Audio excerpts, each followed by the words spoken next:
Olá pessoal, sejam todos muito bem-vindos. Hoje a gente vai falar um pouco, a gente vai introduzir o estudo do movimento, né? E para isso a gente vai começar falando de algumas variáveis que a gente precisa conhecer antes de falar sobre o movimento em si, porque falar sobre o movimento é caracterizar o movimento de todas as suas formas, tanto na sua causa quanto na sua consequência. Só que para que a gente possa analisar a causa do movimento, a gente precisa conhecer algumas variáveis antes disso. E é isso que a gente vai fazer agora.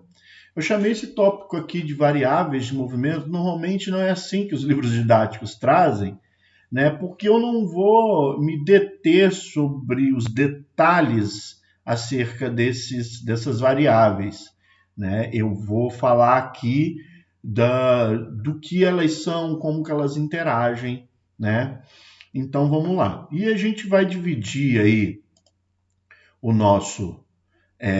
a nossa fala em três partes: a posição, a velocidade e a aceleração, que não apareceu aqui no sumário, mas que está aqui, né?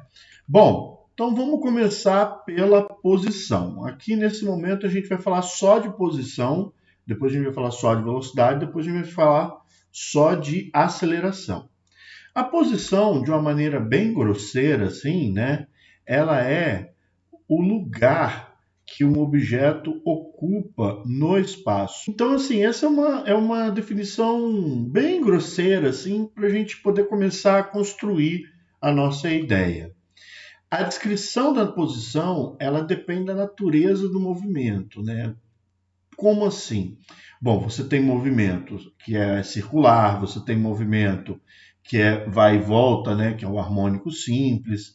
Então, você descrever como que aquele objeto ocupa certas posições no espaço depende completamente do tipo, né, de movimento que ele está executando. Em termos geométricos, a gente pode classificar o movimento como unidimensional, bidimensional ou tridimensional, né? Ou seja, ele vai andar ou sobre uma linha ou sobre um plano, né? Que aí ele vai poder se mover em duas direções, ou ele vai poder se mover sobre o plano e verticalmente, que aí você tem um movimento tridimensional.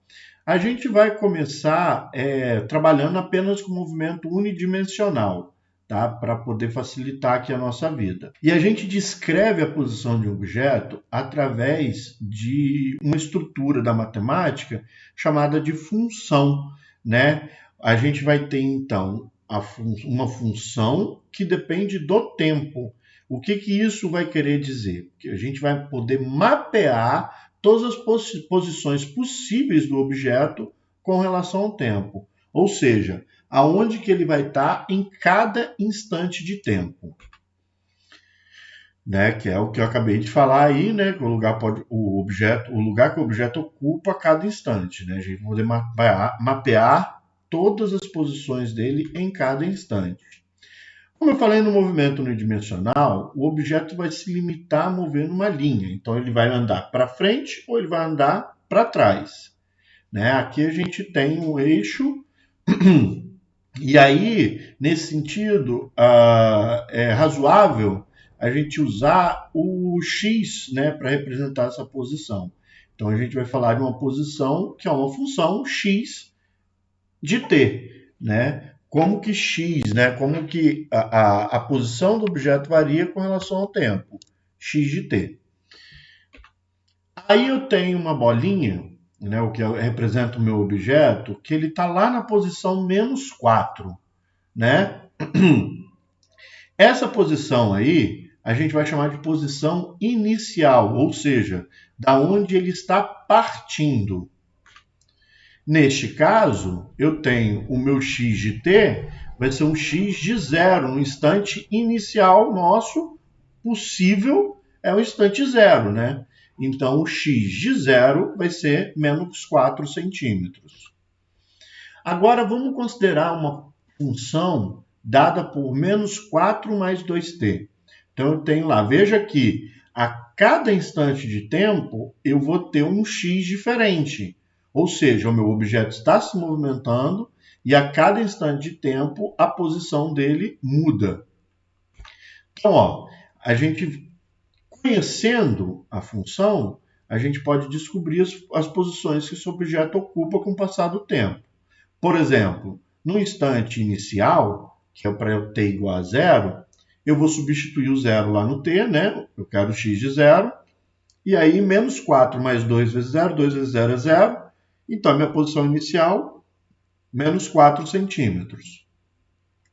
Depois, para t igual a 1, ou seja, o x no instante 1 segundo, eu vou ter menos 4 mais 2 vezes 1. No lugar do t lá, a gente vai colocar 1. E aí, menos 4 mais 2, eu vou ter a posição menos 2. Então, o cara saiu de menos 4, um segundo depois ele estava na posição menos 2. Depois, no instante t igual a 2, olha lá, no lugar do t a gente colocou o 2, ficou menos 4 mais 2 vezes 2. 2 vezes 2 é 4, menos 4 mais 4 vai dar 0. Certo? Então, eu tenho esse desenho aqui. O meu objeto estava no menos 4 centímetros, né? Na posição inicial.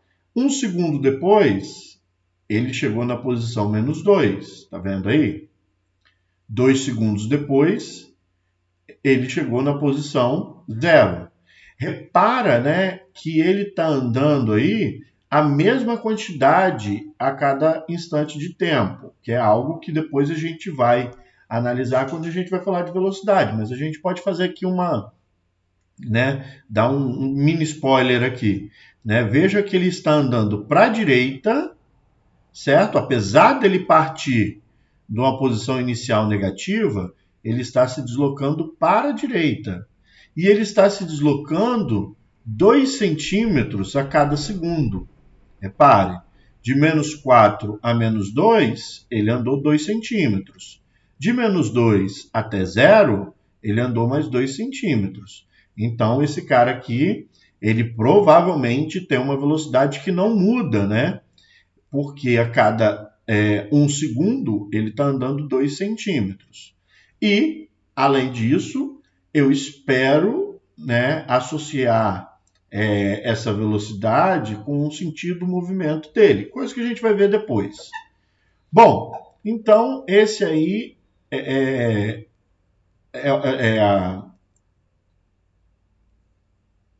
Então a gente tem aí o movimento da partícula, né, ao longo de uma linha, se deslocando para a direita. Se a gente for fazer o gráfico desse movimento, olha lá, como que a gente costuma fazer? A gente coloca a função no eixo vertical, né, e a variável no eixo horizontal. Então, no instante 0, a posição do meu objeto era menos 4. Então, para t igual a 0, a posição do cara inicial está aqui embaixo. Depois, passou um segundo, ele alcança a posição menos 2. Ah, eu fiz errado aqui, hein, gente. Me perdoa. Me perdoa. Ele está aqui na posição 1 segundo.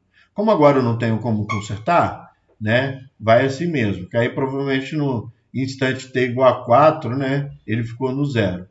Ficaria um pouco mais achatado para cá. Eu fiz o gráfico aqui, mas eu fiz errado.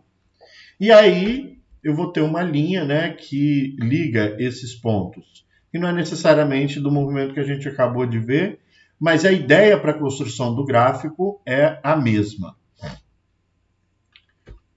Bom, agora a gente vai pegar outra função, né? Agora, repare que a gente está falando de uma função x de t igual a menos 0,125 t ao cubo. Por que eu coloquei essa função? Para você não ficar pensando que o tempo vai variar apenas de forma linear ou de forma quadrática. Na verdade, você tem várias formas de movimento, né, em que o tempo não fica nem linear ou nem quadrático. Por exemplo, no movimento harmônico simples, a minha função varia com o seno ou o cosseno, né, do tempo. Então, aqui a gente pegou o movimento com essa função posição aí. Bom, vamos fazer a mesma coisa, que é descobrir as posições que esse objeto ocupa com o passar do tempo. Para t igual a zero, olha lá, 0 ao cubo é 0, vezes menos 0,25 vai dar 0 também. Então, o cara parte da origem, né? A gente diz que quando ele está no instante zero, na posição zero, ele parte da origem, que é aquele ponto inicial lá do gráfico. Em x igual a 1, eu vou ter, x de 1, né, de t igual a 1, eu vou ter, no lugar do t ali, o 1 ao cubo, menos 0,125 vezes 1 ao cubo. 1 ao cubo vai dar 1, então isso dá menos 0,125. No movimento anterior, a gente viu que a cada 1 segundo ele andava a mesma quantidade, né? Então, se esse movimento for ter a mesma realidade do anterior, eu espero que no x de 2 eu encontre menos 0,250, né? Mas olha o que vai acontecer. 2 ao cubo é 8. 0,125 vezes 8 dá 1. Então, olha o salto de posição que ele dá entre os instantes 1 e 2, né? Ele anda 8 vezes mais do que entre os instantes 0 e 1. Isso acontece por causa do caráter cúbico aqui do meu tempo, né? Como o tempo está ao cubo, a posição dele aumenta muito mais rapidamente. E, além disso, ele vai ficando cada vez mais negativo, porque eu não tenho tempo negativo, não existe tempo negativo. Então, esse cara vai só aumentar e a posição dele vai aumentar muito rapidamente, né? Então, a gente vai fazer... desculpa. Aqui primeiro essa representação, né, que a gente fez aqui. Então, o cara inicialmente está na posição 0, né? E agora, no instante t igual a 1, ele vai estar na posição menos 0,125. Tá aí? Agora, quando chegar em t igual a 2, olha a diferença. Aonde ele vai estar? Ele vai estar lá na frente, né? Veja que o passo, cada marcação aqui, ela varia de 0,125, né? Até chegar aqui no menos 1,125. Então, quer dizer, de 0 para 1 segundo, ele anda 0,125 centímetros. Mas entre 1 e 2 segundos, olha o quanto ele andou, né? Então, esse cara se movimenta bem mais rápido do que o anterior, né?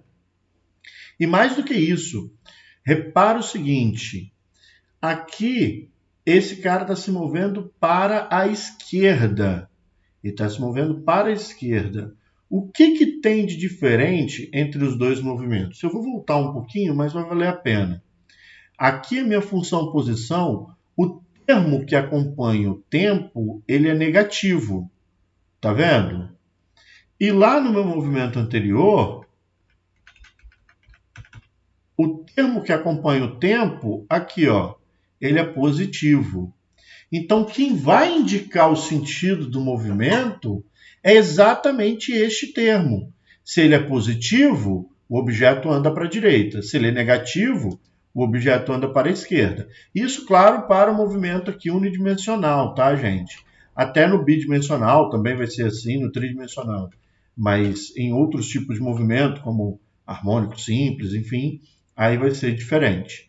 Mas neste caso, quando o número que acompanha o tempo é negativo, ele anda para a esquerda. Quando é positivo, ele anda para a direita.